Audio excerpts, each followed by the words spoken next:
Everybody, Ralph Havens here. It's Easter weekend, Saturday, and we're getting ready to head up to the mountain, to Mount Baker. Ben's going to go on a big Easter egg hunt, and we're going to go play in the snow, and Ben's going to ski a little bit.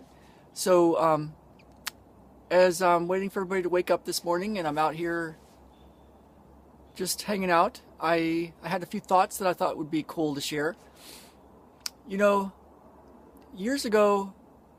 many years ago, growing up and in my 20s and even in my 30s, I thought there had to be a way to solve something for myself. I had this terrible anxiety issue and a terrible sweating issue. I sweated at the drop of a hat. I mean, if somebody said something, I'd start sweating, I'd get nervous. I just lived like that. And one of the things I did was to run many, many miles a week, 70, 80, 90, over 100 miles a week for years and years and years. And it helped me calm down a bit. But I always thought there's got to be a way to solve this sweating thing. And when I got into my late 30s, I met Sharon Giammatteo in 2000. And she's a medical intuitive. She's passed away now. But she showed me over 110 classes and 10 years of working with her how to find what was really going on for somebody and how to help shift it so they could heal.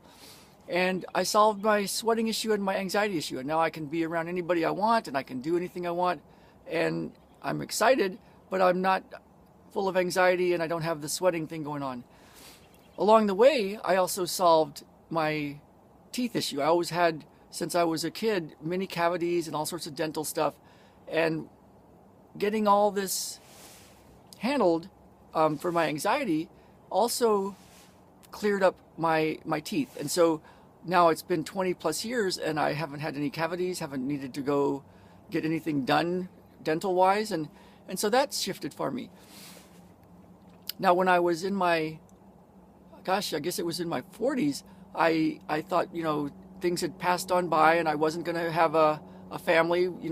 I didn't even have a girlfriend, but I always thought I would.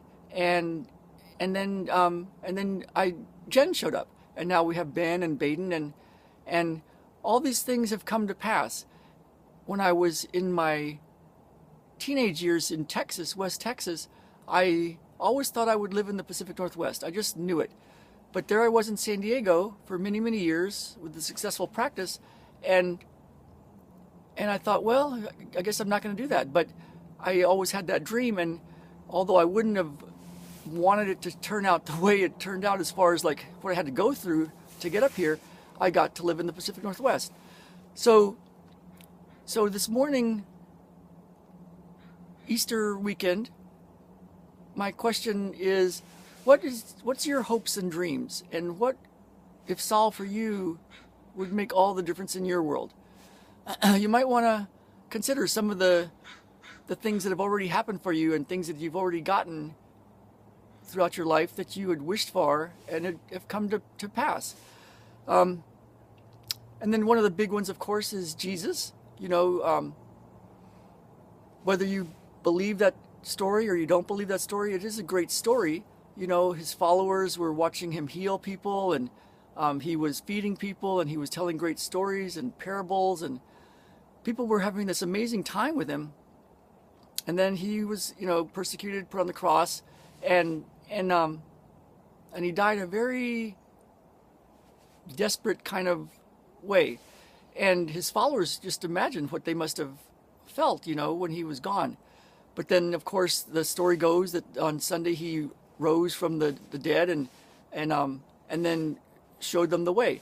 And so, whether you believe that story or not, it's a great story of how desperate things can be and how impossible things might seem that can still come to pass. So I find these things useful, and when I think of healing, of course it's from God or infinite source or something.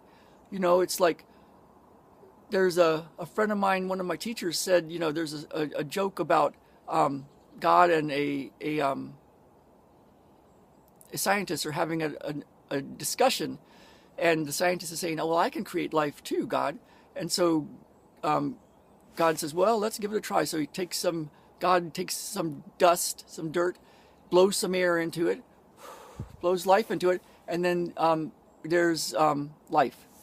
And so the scientist goes and starts to pick up some dirt, and God says, get your own dirt. I think that's a great story, because, what is healing? It's like if somebody's, if a piece of wood is broken, you can't go heal that. You can't make it whole again, right? But if a human has a cut and you stitch it up or put a Band-Aid on it or somehow clean it up, it can heal. Now, the person didn't heal it, the practitioner, of course not.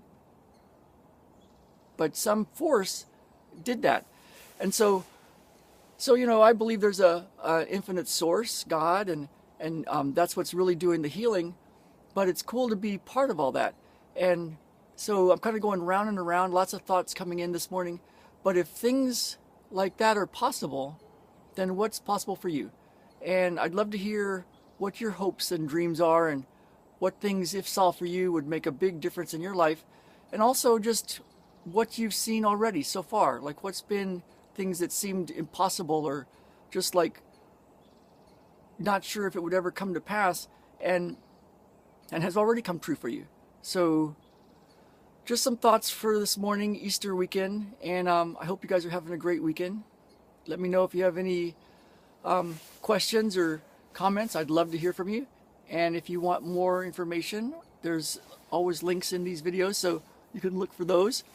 And yeah, message me, share this, and I will see you guys next video. All right, Ralph Havens signing off, and let's get out there and live, really live.